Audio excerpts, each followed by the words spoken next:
Well, it's a breezy morning out here at Blooming Junction in Cornelius, and I'm with Ron. And so, Ron, it's fall, getting to be fall, and so why is it so important to plant in the fall? Well, if you consider planting in fall, kind of getting a jump on spring. Plants are still growing, they're still setting roots. You have all that free water in the winter and early spring. So you get yourself a really good start, which also helps with plants that are drought tolerant because they've set roots already.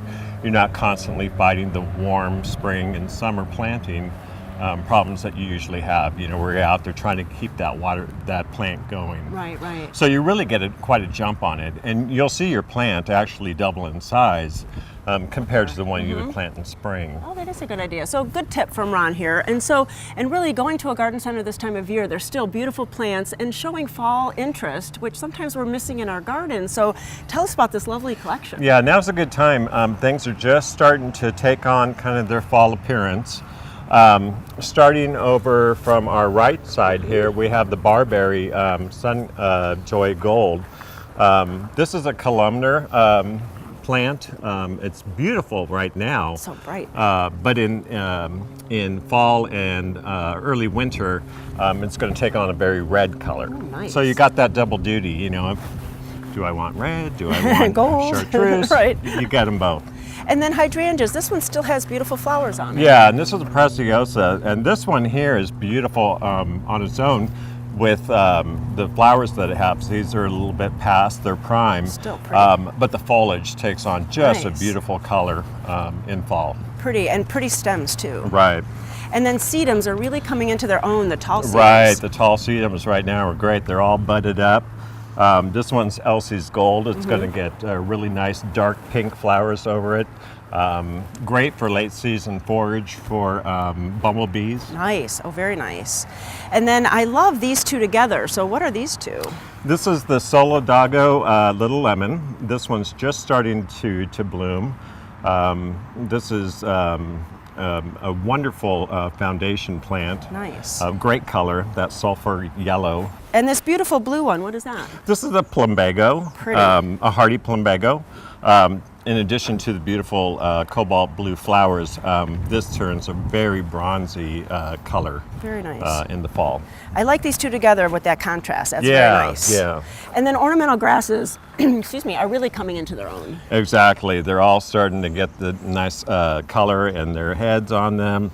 This is burgundy bunny. The whole plant's going to take on this burgundy color. Pretty. So it adds some really nice interest to your yard. So do you think that this should be cut back before the winter, or do you leave them up? No, I tend to leave them up.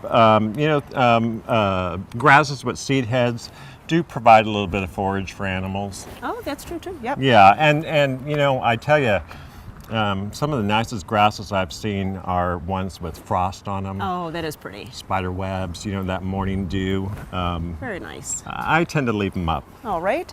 And then asters, time for asters this time of year? That's right, and this one is Woods blue? Woods blue. This is just getting ready to bloom pretty soon here in the next couple of weeks. Asters have been around for a long time. That's a tried and true variety. Lots of blue, another blue one. Lots of blue. This is Caryopteris. This takes on a nice yellow color, the foliage. It's just been starting to bloom now, so it'll bloom for a few more weeks. Very nice. And then this is Amsonia. Amsonia, blue star. This takes on a beautiful gold color in the fall. It's a little leggy when it's young. And it gets a small little blue flower, but I tell you, it's the fall foliage that really sells this plant. Pretty. And then a little collection of shrubs here. Right. This is Nandina Pink Blush. This has a blush of pink throughout the whole season, but it turns a nice brilliant red in the summertime or in the wintertime. Beautiful. And then one front here. Abelia kaleidoscope. Nice. These are going to really intensify the colors of this, which is really when it's at its prime. That's Very why nice. it's called kaleidoscope. Just the All multiple different colors. Yeah. And then this with the berries. What is that? This is a viburnum brandy wine. This gets about as tall as me, about as wide. You can prune it back if you have a smaller yard, but these Beautiful. berries will turn pink and blue and hold on for quite a while. Wow, and then fall color too. Yes, Beautiful. nice red fall color. Now, Ron, we're going to get into fall color in trees too. So, what is this beautiful one This here? is Nyssa sylvatica green globe. It has a nice pyramidal shape. It's not necessarily a small tree, about 40 feet, but it takes on just this brilliant red color as indicated by this leaf. It is nice, and we love to have that in a garden. That would be so wonderful. I tell you, that's one of the things about fall I love the best, is the color. Yeah, definitely. Well, you know, we're getting into that season where everything's going to be changing colors, that wonderful glow that's along the hillside and in our garden and landscape. So come on out to Blooming Junction, see what Ron has out here, and then really enjoy your gardens and put some more plants in. Thanks so much. Thank you.